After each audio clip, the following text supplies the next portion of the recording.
Hey guys, welcome back అమ్మా kitchens. అమ్మా కిచెన్స్లో నేను కొన్ని రకాల వెజిటేబుల్స్లో మొక్కలైతే వేపాము. చాలా టేస్టీగా ఉంటుంది. ఇది ఎలా చేసుకోవాలో కూడా నేను క్లియర్గా ఎక్స్ప్లెయిన్ చేస్తాను. స్కిప్ చేయకుండా వీడియో చూసేయండి. కొంచెం కొత్తగా అనిపించవచ్చు, సో స్కిప్ చేయకుండా చూస్తే మీకు క్లియర్గా అర్థమైపోద్ది. సొరకాయ, బప్పనకాయ, అంగరకాయలు తీసుకున్నాను. ఇలా రౌండ్ షేప్లో అయితే నేను ఇలా అన్ని స్లైసెస్ లాగైతే కట్ చేసేసాను. బప్పనకాయ తొక్క తీసుకొని కూడా కట్ చేసేసాను. అంగరకాయలు కూడా చిన్న చిన్న ముక్కలుగా రౌండ్ షేప్లో అయితే కట్ చేసేసాను. ఇలా కట్ చేసుకొని వాష్ చేసుకొని సైడ్కి పెట్టేసుకోవాలి. నెక్స్ట్ ఒక మిక్సీ జార్ తీసుకొని మిర్చి ఒక 10 తీసుకున్నాను. జీలకర్ర, ఆవాలు 1 స్పూన్ తీసుకున్నాను. తెల్లుల్లి ఒకటి తీసుకున్నాను. నువ్వులు 1 కప్ తీసుకున్నాను. మనం నువ్వులు 1 కప్ తీసుకున్నాం కాబట్టి 1/2 కేజీ లాగా మనం ఆనియన్స్ కట్ చేసుకొని వేసేసుకోవాలి. ఇది బాగా మిక్సీ పట్టేసుకొని ఒక బౌన్లోపు తీసేసుకోవాలి.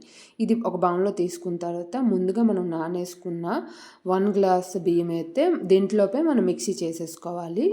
ఇలా మిక్సీ చేసుకొని పల్చగా కొంచెం మిక్సీ చేసుకోవాలి. 1 గ్లాస్ ఎందుకు తీసుకున్నామంటే నువ్వులు మనం 1 కప్ తీసుకున్నాం కాబట్టి మొక్కలు కూడా చాలా ఎక్కువ ఉన్నాయి కాబట్టి ఇలా మనం తీసుకొని రెండేలా కలిపేసుకోవాలి. బాగా ఒకే బౌన్లోపు రెండేలా కలిపేసుకోవాలి. బాగా దీంట్లో బాగా కలుపుకున్న తర్వాత సాల్ట్ టేస్ట్కి తగ్గట్టు అయితే వేసుకోవాలి. మళ్ళీ చిల్లీ పౌడర్ ఏం అవసరం లేదు, ఆల్రెడీ మనం ఎండుమిర్చి యాడ్ చేసుకున్నాం కాబట్టి పసుపు కొంచెం వేసుకొని బాగా కలిపేసుకోవాలి. ఇది బాగా కలుపుకున్న తర్వాత బాగా కలిపేసాం కదా, ఇప్పుడు ఇది సైడ్కి పెట్టేసుకొని ముందుగా రేజ్ చేసుకున్న మొక్కలు అనేది స్టవ్ పైన పెట్టి వాటర్ వేసుకొని కొంచెం సాల్ట్ వేసుకొని బాగా కుక్ చేసుకోవాలి. కొంచెం పసుపు కూడా యాడ్ చేసుకోవాలి.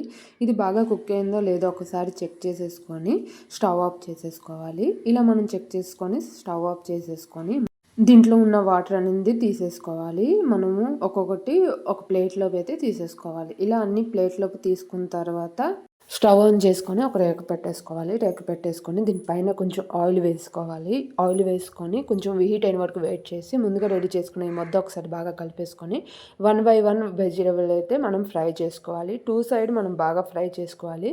ఇప్పుడు 1 బై 1 వేసుకున్న తర్వాత కొంచెం ఆయిల్ పైన వేసుకొని 2 సైడ్ అయితే గోల్డెన్ కలర్ వచ్చే వరకు అయితే మనం ఫ్రై చేసుకోవాలి. ఇలానే అన్నీ చేసుకోవాలి. ఇది చాలా టేస్టీగా ఉంటుంది. రైస్తో కానీ నార్మల్గా టిఫిన్లా కూడా చాలామంది తింటారు. చాలా టేస్టీగా ఉంటుంది. డెఫినెట్గా ఇంట్లో ట్రై చేయండి. రైస్తో కూడా చాలా టేస్టీగా ఉంటుంది. చారన్నంతో అయితే స్పెషల్గా చెప్తున్నాను, చాలా బాగుంటుంది. అంగరకాయలు కూడా ఇలానే బాగా ఫ్రై చేసేసాను. ఇలానే అన్నీ బాగా ఫ్రై చేసేసాను. టిఫిన్తో కూడా అంటే టిఫిన్లా కూడా చాలామంది తింటారు ఇంట్లో. బట్ మేమైతే రైస్తోనే ఎక్కువగా ప్రిపేర్ చేస్తాము. చాలా టేస్టీగా ఉంటుంది, హెల్తీగా కూడా ఉంటుంది. డెఫినెట్గా ట్రై చేయండి. పిల్లలు కూడా ఇష్టపడి తింటారు. ఆయిల్ కూడా మనకి ఎక్కువ అబ్జర్వ్ చేయదు. చాలా టేస్టీగా ఉంటుంది. ఇంట్లో డెఫినెట్గా ట్రై చేసి కామెంట్ చేయండి. ఇలాంటి వీడియోస్ కోసం సబ్స్క్రైబ్ చేయడం మర్చిపోవద్దు.